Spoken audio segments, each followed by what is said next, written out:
We are told that we should be kind and put other people's needs ahead of our own.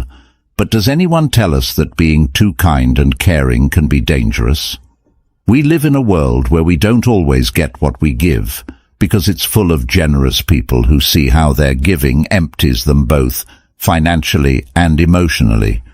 Could being too kind even put our own lives in danger? Be surprised by the bad things that can happen to you when you're kind. Today, I'll tell you 8 bad things that can happen to you if you're too nice. And I'll show you 4 tough ways to keep people from taking advantage of you. Let's move on to number 1 without further ado. You will have too high of hopes for people. The Stoics said that we should accept things as they are and not depend on what other people do to make us happy. Giving without asking too much in return keeps you from being disappointed and helps you practice emotional separation, which gives you a calmer mind. Whether we are aware of it or not, it's hard for us to be fully selfless when we give. When we give everything we have, we expect everyone else to do the same. When it's us who need something important, though, you've gotten people so used to having everything done for them that they'll take it for granted that you can handle everything in their lives and yours, especially your own, because if you don't take care of your own, why would you take care of other people's? In reality, your hopes of reciprocity won't be met, and you'll end up with a bad mood, tiredness, anger, and sadness. Still, if we look at it objectively, people aren't letting you down. They're just doing what you should be doing, which is taking care of their own tasks. People will only expect you to give them something, which is the second point. The Stoics say that it's important to remember that real worth comes from acting in a way that is good and logical, not from just doing what other people want. Moderation and giving in a balanced way help you stay in charge of your actions and keep you from getting into habits that hurt your mental health. You've heard your whole life that people are creatures of habit, and this couldn't be more true. People are made to adapt to a pattern, a way of life, and a symphony of things going on around them. The idea of the comfort zone comes from this desire to change. This means that if you're always giving, the people you help will expect you to give them something all the time. You'll lead them into their comfort zones, and they won't have to do many of their responsibilities because you'll be there to do them. If you don't value yourself, no one is likely to look you in the eyes and tell you to think more about yourself. At least don't expect this kind of empathy from the people you help, because they'd stick to their own Robin Hood, which would cost them a lot in their lives. Third, your goals will not be taken into account. The Stoics said that it's important to live by reason and virtue, to set limits, and to put our own responsibilities first if we want to stay in balance and not give up our identity and well-being for other people. If you put everyone else's needs before your own, you may end up running away from something inside you that hurts and scares you. How do you feel when you spend the weekend alone or come home every day knowing no one is there to greet you? If you're doing so many different things because you want to get away from yourself, the blow will be twice as hard because, on the one hand, you'll have to face yourself sooner or later, and on the other, your bad mood will get worse as you start to put other people's needs before your own. Self-care is one of the most important parts of being healthy. Before you can help others feel better, you need to make sure you're happy, spoiled, and well cared for. That is, you should never give someone a chocolate unless you've first really enjoyed one yourself. Similarly, you shouldn't offer to clean a friend's house until you've cleaned your own and watched a good movie while sipping wine. The rest of the world comes after you. 4. People will think you are weak and treat you that way. Stoicism tells us to work on being strong and in charge of ourselves. By setting limits and practicing self-discipline, we can show others that we are committed to our own responsibilities and ideals, earning their respect instead of being seen as weak. If you help other people too much over time, you might be seen as an expert in the area where you work with other people. You might be making the exact opposite impression. When you don't set limits, people start to see you as weak, just like the person who opposes a boss. So much so that they'll come to you to get rid of their responsibilities because they know you won't say no. On the contrary, as soon as you use this magic word, they will start to feel something for you. They never thought they would. Respect.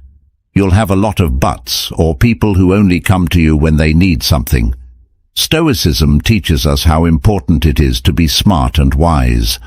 By choosing who to help with self-control and perspective, we can tell the difference between real people and those who want to take advantage, so we don't waste our time or energy on things that don't help. People who thought you were a good friend all of a sudden only want to hang out with you when they need something. If you think about it logically, it's not so unlikely that this could happen to you, since most people don't invite their employees or co-workers to have coffee with them, let alone a beer. What's going on with you makes sense, but that doesn't mean it's fair. So, you need to learn how to handle the methods I'll tell you about at the end to keep people from taking advantage of you. Sixth, you'll only get people who want something and never those who want to give. With patient judgment, we can build relationships that are real and good for both parties. People come into our lives because their energies match up with ours. That is, if we vibrate low, we attract people who are negative, depressed, have dark souls, and want to hurt us. When our vibrations are high, on the other hand, we draw people who are full of good energy, kindness, excitement, hard work, and joy. Because of this, when we give to everyone, we lose so much energy that we start vibrating at a low frequency. This makes needy people feel drawn to us, as well as opportunists who don't even want to help and only want to take what they can from us and leave without even saying thank you. 7. You could end up getting hooked on something. The Stoics taught people to be calm and in charge of themselves. Self-discipline in giving keeps us from getting stuck in bad habits and lets us keep a good relationship with our actions and choices. When shortage is a regular part of our lives, the need for something grows, which is the best way to get addicted. So, one day, someone close to you might notice that you drink too much and not just spring waiter. They might also notice that you eat too much or even gamble too much. Pay close attention to what someone who cares about you says, because your first instinct may be to get mad at them and tell them you don't have any problems. But this is how people usually act when they are so caught up in their own problems that they can't see that they have one.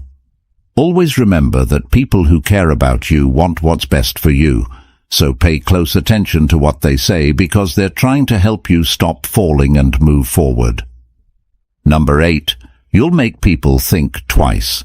Stoicism tells us to do good things no matter what other people think of us. By focusing on living in line with our beliefs and principles, we build a good image that can withstand false accusations.